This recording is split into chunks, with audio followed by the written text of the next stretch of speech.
这个宝比他们商量。Can I like the candle?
เอาเลย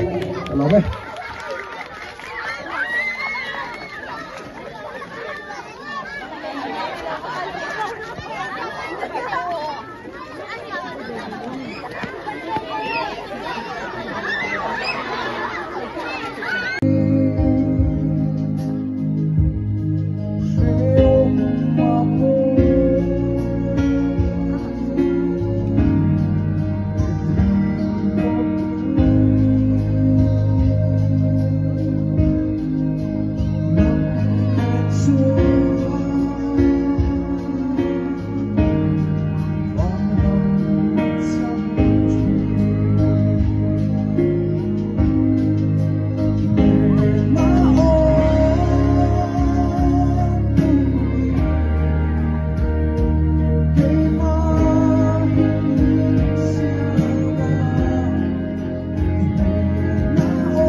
嘞。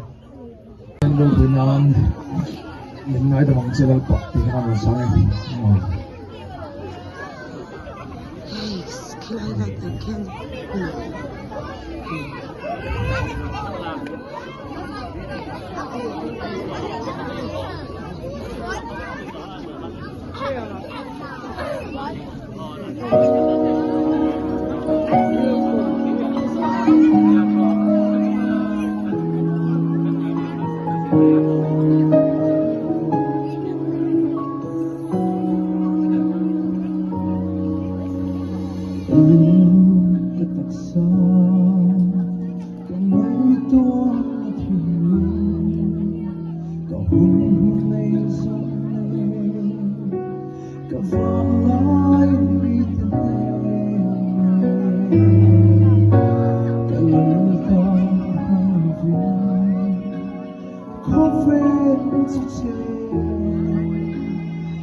好嘞，老妹。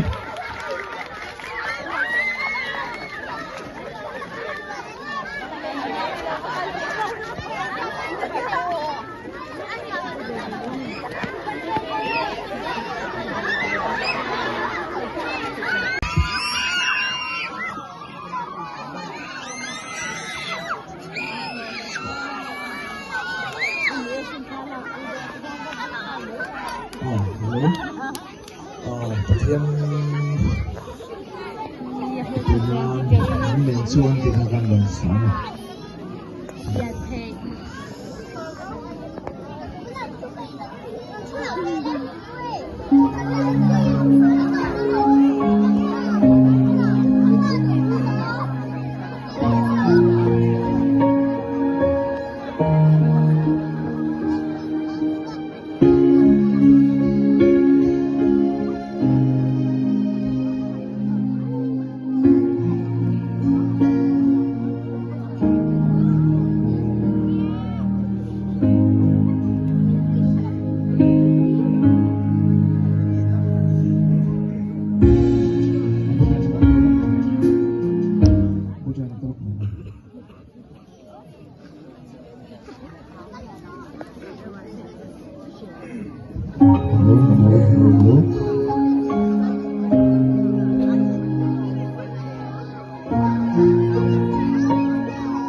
ran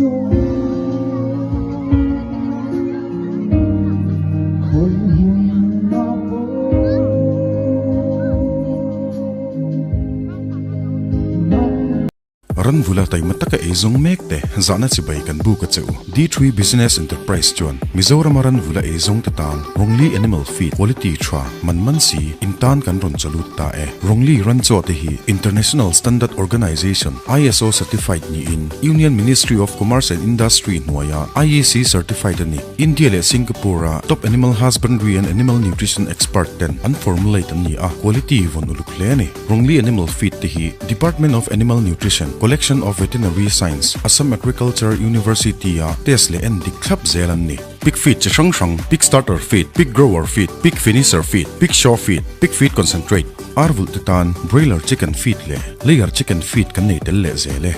bong le kel biram tan kettle feed trachi kan nei tel bokani sanghadi lama mala titan Indian major carp titan abika siam rongli fish feed kan nei boke rongli animal feed nen lo king takin run low vil veta che dealer ni tu tan contact authorized dealer for Mizoram D3 Business Enterprise.